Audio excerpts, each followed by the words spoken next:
Hey, what a basketball game. It's what conference tournaments are all about. I told the guys with about 7 minutes to go, did you expect anything different? You could tell it was going to come down to a 1 or 2 possession game. And just super proud of our guys. I'm so happy for them. They played a great second half. Terrence hit a big shot, big free throws. JB was getting hit, beat on all night. He made some big plays.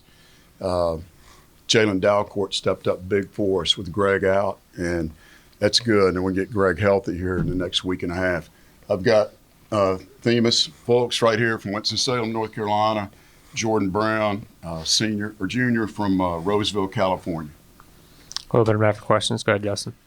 Justin Patrick, ESPN Pensacola. Coach, last year you made it this far of the tournament, came up short. This year you're now on top in Pensacola. How's it feel being punching that ticket to the big dance? It feels good. Today's the anniversary of my mother's death that I had to go home, and we were with her when she passed. And it was an emotional time for me. I was totally spent last year in the championship game, but it means a lot. These guys wanted to defend the code, is what Oliver, our strength coach, said all summer, spring and summer and fall, and we did that. We came back with a mission to win it, and we were fortunate enough to make it happen. I love this team. They're connected, do a lot of great things. Go ahead, Kevin. Kevin Foote, Themis. They obviously defended Jordan very different than they did in the game at the end of the regular season. And did you notice early on, okay, this is a chance for me to really take control? And you've been up and down offensively. School points got recently, but really took over tonight. What was going through your mind as that was going on? Well, I wanted JV to really be aggressive still, because even if a double's coming, I have faith in him to still make the shot. But I just told him early in the game, I said, trust me.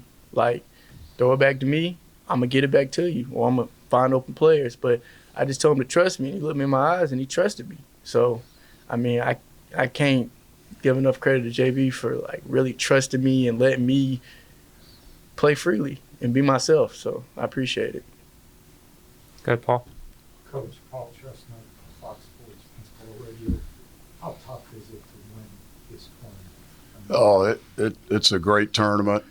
We were where they were last year as an 8 seed, and it shows you the balance in our league. I felt like this was the best year in conference play in the last 10 years, from top to bottom. And you saw what Texas State did. We struggled with those guys last night. There's some really good teams, really good players, and really good coaches in this league. And I think it was a first-class tournament, and it's going to only improve over time. So we're excited to come out on top. Mac in the back. I'm WAR.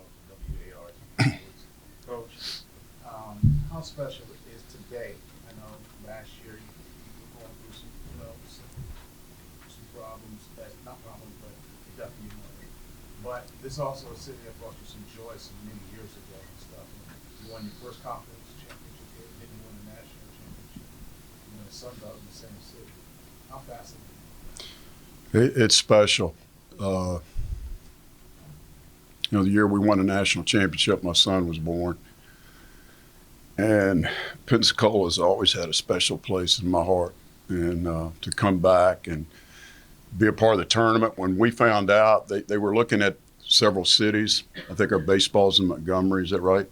And they wanted a smaller market. We'd been in New Orleans, and when they said Pensacola was one of the options, I immediately thought that's the best place.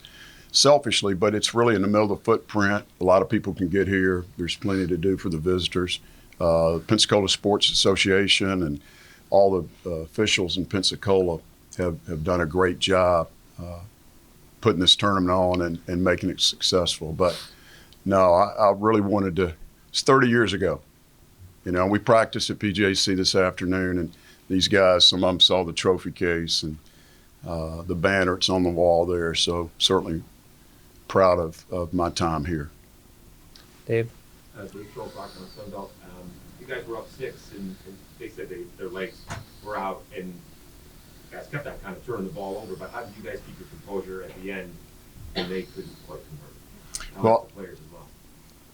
Yeah, you want to answer it, JB? Kind of touching on what Themis said, we just started to we just put trust in each other to really get the job done.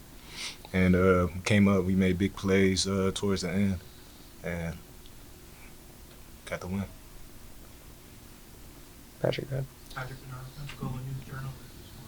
This is, you talked about trust, and really everybody out there has talked about trust, but I think probably the biggest play of the game, you had Jeff Trust and Jalen. Just kind of take us through the process of kind of finding that open man and trusting that he would make the right play and make the big shot. Well, I like to think of Jalen as probably like our sixth starter, because I mean, any other team in the league, he's probably a starter. But I mean, he's been great for us coming off the bench. But all year, Jalen been hitting big shots. Like we play UNO, and the game-winning free throws. If you look back at it, Jalen hit it. So I always know that if I give Jalen the ball, it's a good chance that it's going in. I have faith in him. Everybody else have faith in him. He have faith in himself in making shots. So, I mean, knowing that he's playing with that type of confidence, I'll give him the ball any day out the week. Good, Paul. Coach, now you're in the NCAA tournament. Do you give it any thoughts on Selection Sunday? Will you be at? Yeah, no, I really haven't. I asked one of my friends from here in Pensacola that came to all my games at PJC if he's a basketball guy, and I asked him if he knew where the first rounds are. I think Orlando, maybe Birmingham. I'm not even sure. We're going to enjoy this week. We're going to try to get Greg Williams healthy and get him back. And one other thing I wanted to mention, the second half we shot 61% and they shoot 35. I thought we really guarded and did a great job there. I think they called fouls on 6 trips in a row, and then we tried to foul in the 7th and gave up an open 3. Well, it wasn't open, but the three-point game was huge today. I mean, we know Isaiah Moore can score. He's got a unique game. He's a good player. But we felt like if we shut down the three-pointers, we would get it done. And we're 8 for 17 from 3, and they're 3 for 11. This guy beside me made 3, okay? And they didn't respect him. They didn't guard him. And he made 3 big ones. So he's a winner just like JB. Raymond, go ahead.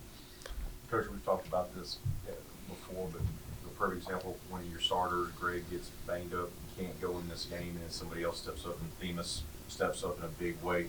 What does that say about your team that on any given night, a multitude of guys can just rise to the occasion? Well, we've got 10 guys that we play, and Chancellor White, a freshman, is really talented. I love his game. He just had a hard time with Greg and Jalen being out there in front of him. But Joe's like a 6-man. Themis said Jalen was like a 6-man.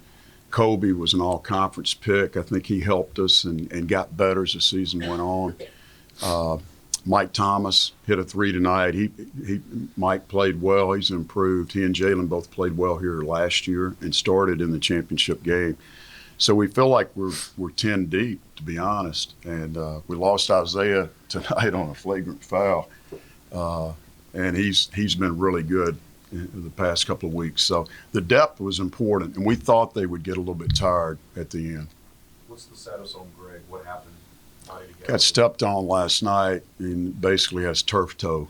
He could barely walk last night after the game, but he stayed with it, and he tried to go, and he couldn't do it. Hang on one second. Go ahead, Dave. I don't lockdown, some about Dave Phil's lockdown, some about Coach. You've been here a lot and have won now a couple of times, and have come up short with some 30-win teams. What's it like when your season comes down to one weekend, whereas you've been there where someone rolls an ankle and someone gets sick? It's been a challenge. We won 27 games a couple of years ago. 5 years ago, had the best record in school history, and we had a guy Gant sick, and Stove got hurt in the last game, and then we got a bad call in the semifinals and lost, and right at the end of the game. So it's special, to get past that. As far as the 30-win teams, I've only coached one 30-win team, and that was a national champion. They were 31-5. Justin, go ahead. You mentioned Isaiah Richards for the players. He had to go to the locker room, but after the game, y'all celebrated him with him once he re-entered back on the court. What's that feeling like for y'all when one of y'all's guys goes down? Like, you guys want to step up and still get this job done? We emphasize being connected, you know, and so, man, he's a big energy guy. Even though he doesn't play as much, you still get his energy the entire game, and being like seeing him come through after the game and stuff. You see, we all got excited and the energy just raised, and it's really good, really good. Same with JB said. I mean, Isaiah, we know he wanted to be out there really, really bad. He was in tears, and he was mad he was out the game. But, I mean, he's a winner as well. He was happy we won, and, I mean, he's been with us this whole year. Why not celebrate together? So, it was a good time. Back in the back. Yes, Matt McGowan.